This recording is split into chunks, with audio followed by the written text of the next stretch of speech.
The boy's voice didn't shake when he said it. His eyes didn't flicker, didn't plead, didn't beg.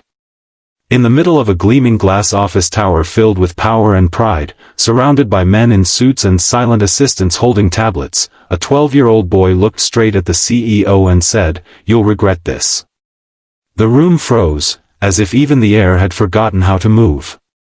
And then, just minutes later, the doors opened again, and everything changed.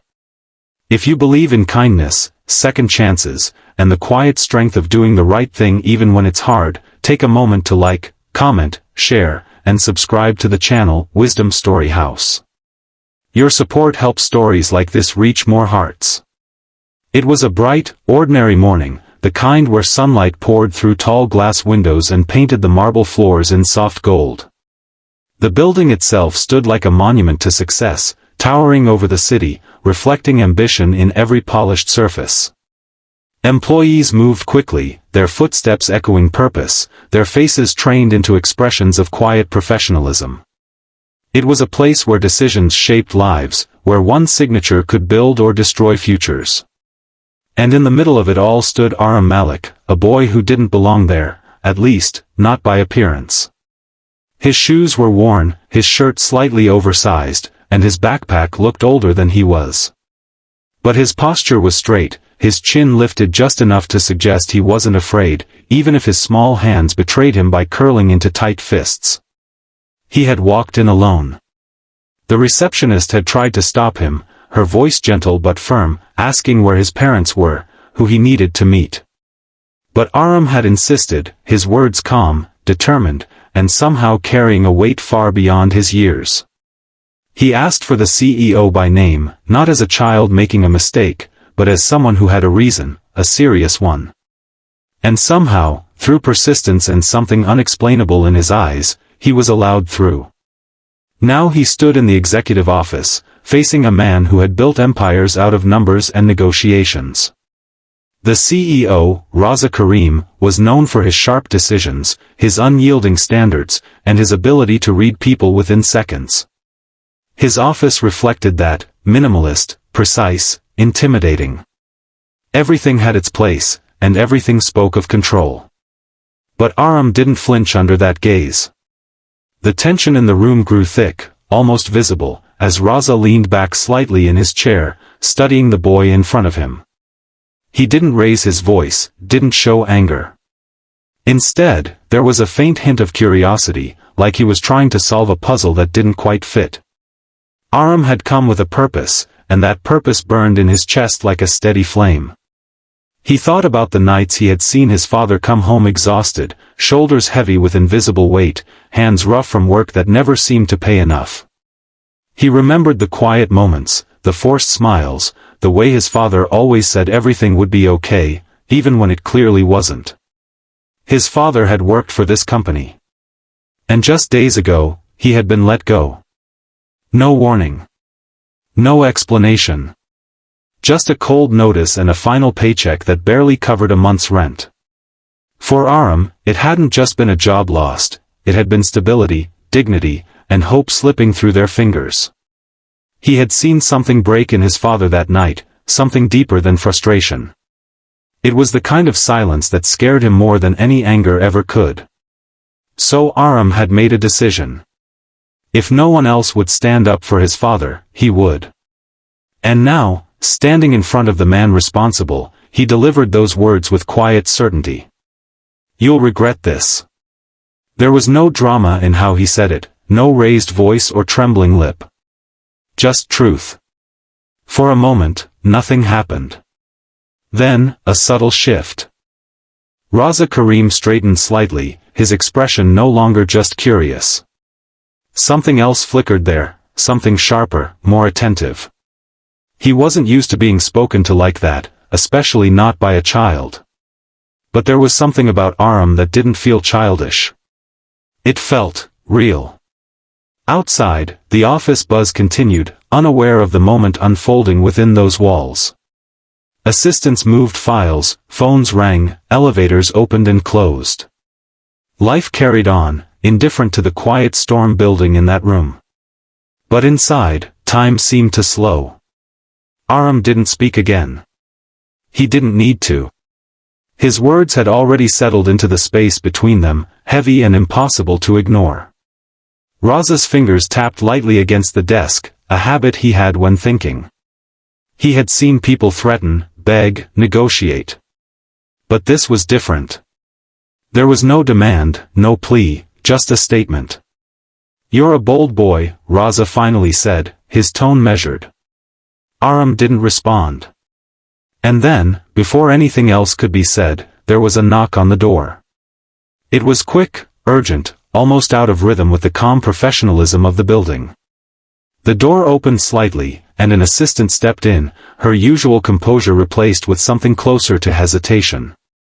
"Sir," she said quietly, "there's someone here asking for the boy." Raza's gaze shifted briefly, then back to Arham. "Send them in."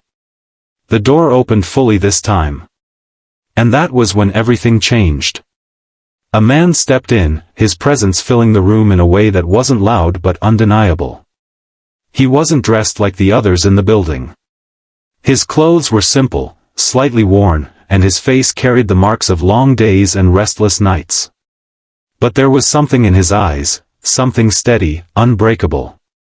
This was Arham's father, Samir Malik. For a brief second, Arham's composure cracked. Not in fear, but in relief. The kind of relief that comes from knowing you're not alone anymore. Samir's gaze moved quickly, taking in the room, the CEO, and finally settling on his son. There was concern there, and confusion, but also a quiet understanding. He didn't ask questions right away. He didn't raise his voice. He simply stepped forward. And then, something unexpected happened.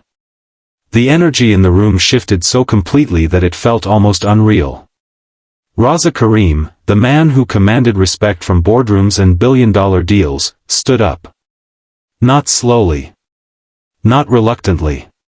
He stood up with purpose. And then, in a gesture that stunned everyone present, he bowed his head slightly. It wasn't dramatic. It wasn't exaggerated. But it was unmistakable.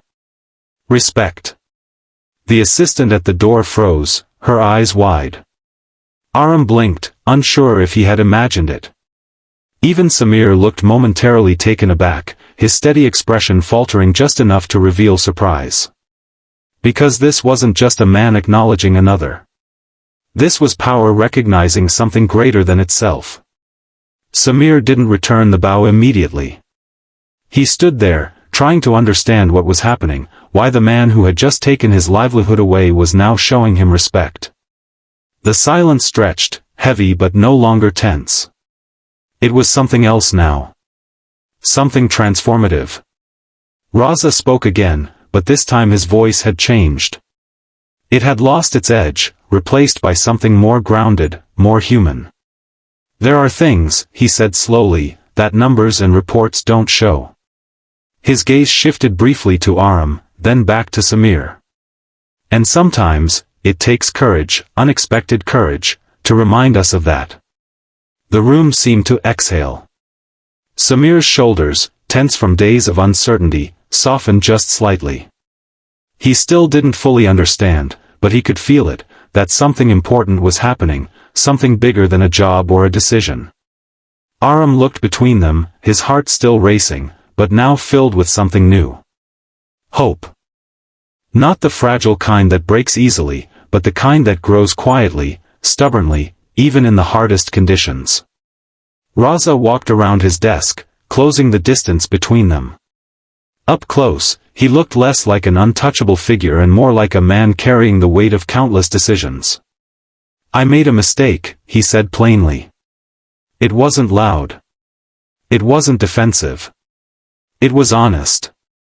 And in a place where pride often overshadowed truth, that honesty carried more power than anything else. Samir blinked, absorbing the words. For days, he had replayed everything in his mind, trying to understand what he had done wrong, what he could have done differently. And now, hearing this, something inside him shifted. Not anger. Not resentment. Just clarity. Raza continued, explaining briefly, not in corporate language, but in real terms, how a decision had been made based on incomplete information, how numbers had been prioritized over people. And how that would change. He turned to Arham again, his expression softening in a way no one in that building had likely seen before. "You were right to come here," he said. Arham didn't smile. But his shoulders relaxed, just a little. Because sometimes, being heard is enough. As the conversation unfolded, the room transformed from a place of confrontation to one of understanding. It wasn't perfect, and it didn't erase the hardship that had already happened. But it opened a door. A second chance. And for Samir, it meant more than just getting his job back. It meant being seen, being valued, being acknowledged as more than just a number on a report. Outside, the city carried on as it always did, unaware of the small but powerful moment that had just taken place. But inside that office, something had changed. Not just for one family, but for a man who had built his life on decisions, and had just been reminded of the human stories behind them. As they left the building together, the sunlight felt warmer somehow, brighter. Arham walked beside his father, not saying much, but not needing to. Their steps were lighter. Their future, uncertain as it still was, felt just a little more possible. And if this story touched your heart, if it reminded you of the power of courage, kindness, and standing up for what's right, even when it feels impossible, take a moment to like, comment, and share. Your support helps these stories reach others who might need them. Before we end, here's something special. Comment below with the word courage if you believe one small voice can change everything. Because sometimes, all it takes is one moment, one person, one quiet act of bravery, to remind the world what truly matters.